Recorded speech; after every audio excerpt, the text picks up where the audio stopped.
ओम नमो भगवते वासुदेवाय। ओम नमो भगवते वासुदेवाय। ओम नमो भगवते वासुदेवाय। ओम ज्ञानाय नमः। सार्थ ज्ञानेश्वरी दिवस 278 अध्याय 11 विश्वरूप दर्शन योग। श्री गणेशाय नमः।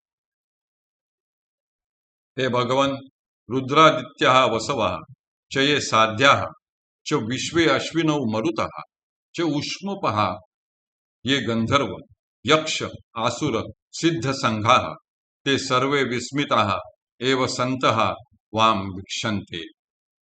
हे भगवंता 11 रुद्र 12 आदित्य अष्टवसु आणि साध्यवा रुद्रगण विश्वे देव अश्विनी कुमार तसेच मरुद्गण उष्मपहा वा पितरांचे समुदाय गंधर्व यक्ष आसुर आणि सिद्धांचे समुदाय हे सर्व विस्मित होऊन आपल्याकडे पाहत आहेत।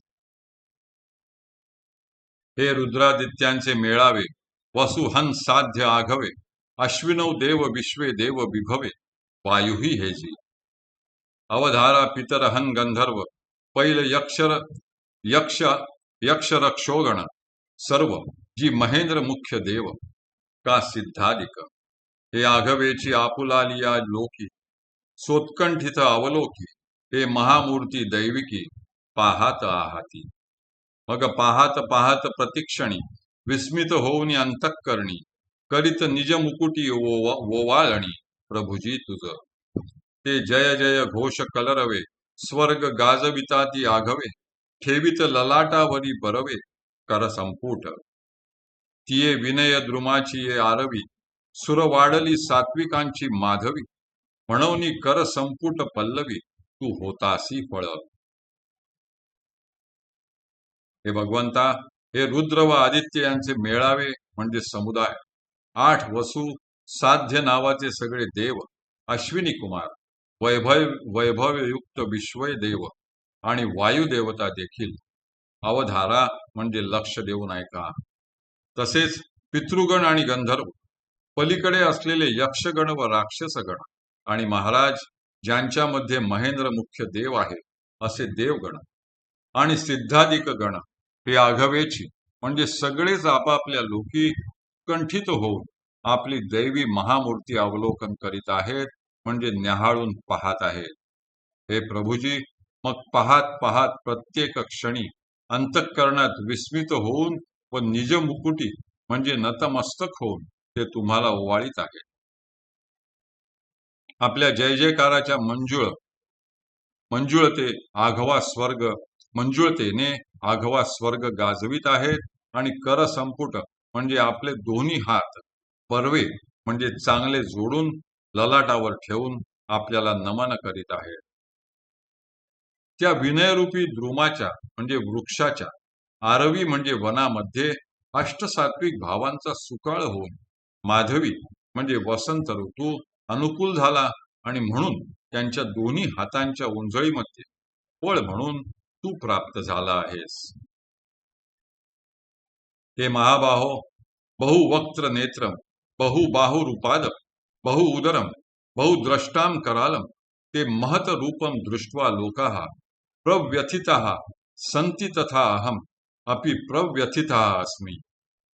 हे महाबाहो बहुमुखे बहुनेत्र बहुबाहु बहुचरण बहुउदरे बहुदात व दाढा असलेल्या तुमच्या या रूपाच्या महत्तेला तेजाला व अकराळ विकराळपणाला पाहून सर्व लोक व्यथित व भयभीत होत आहेत आणि मीही त्यांच्याप्रमाणेच व्यथित व भयभीत झालो आहे। जी लोचना भाग्य उदेले मना सुखाचे सुयाणे पाहले जे अगाध तुझे देखिले विश्वरूपही हे लोकत्रय व्यापक रूपडे पाहता देवाही वचक पडे याचे सन्मुखपण जोडे फलतया कडू ऐसे एकची परी विचित्रे आणि भयानके वक्त्रे बहुलोचन हे सशस्त्रे अनंत भूतजा अनंत चारू बाहू चरण बहुदर आणि नाना वर्ण कैसे प्रतिवदनी मातलेपण आवेशाचे हो का महाकल्पाची अंती तव कलेनी यमे जेऊत तेऊती प्रयाग्नीची उजिती आंबुखिली जैसी. ना तरी संहार त्रिपुराची यंत्रे ही प्रळय भैरवाची क्षेत्रे, नाना युगांत शक्तीची पात्रे भूतखीच्या ओढविली. तैसी जिये तियेकडे तुझी वक्त्रे जी प्रचंडे, न समाती दरी माझी सिंहाडे, तैसे दशन दिसती रागिट. महाराज, इही म्हणजे या सगळ्यांनी जे तुझे आगाध विश्वरूप पाहिले ते म्हणजे त्यांच्या लोचनांचे भाग्य उदेले म्हणजे उदयाला आले म्हणून, अथवा त्यांच्या मनासाठी व जीवासाठी सुखाचा सुयाणे म्हणजे सुकाळ वा सुदिन प्राप्त झाला म्हणून. हे तिन्ही लोकांना व्यापून टाकणारे आपले रूपडे पाहताना देवांनाही वचक वा धाक वाटतो. फलतया म्हणजे वाटेल तिकडून पाहिले तरी या रूपाचे सन्मुखपण जोडे म्हणजे तसेच राहते, म्हणजे कोठूनही पाहिले तरी तू समोरच दिसतोस.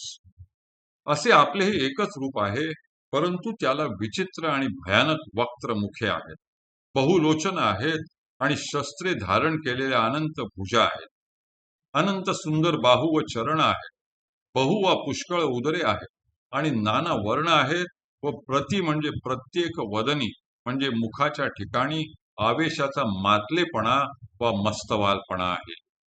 अथवा महाकल्पाच्या अंतसमयी तव कालेनी म्हणजे संतापलेल्या यमाने जेवती तेवती म्हणजे जिकडे तिकडे प्रलयाग्नीच्या उजिती म्हणजे मशाली व दिवट्या पेटवून आंबुखिली म्हणजे पसरल्या आहेत असे मला वाटत आहे.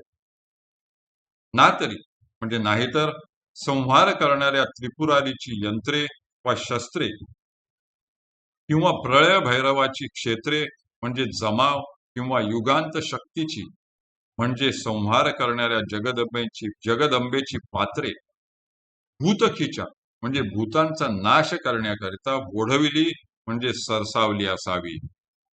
तैसी म्हणजे त्याप्रमाणे जिये तियेकडे म्हणजे जिकडे तिकडे तुझी वक्त्रे म्हणजे मुखे ही प्रचंड आहेत, ती दरीमध्ये न सामावणारा सिंह जसा रागीट दिसतो त्याप्रमाणे त्या प्रचंड मुखांमध्ये न सामावणाऱ्या दशन म्हणजे दातांमुळे रागीट दिसत आहेत.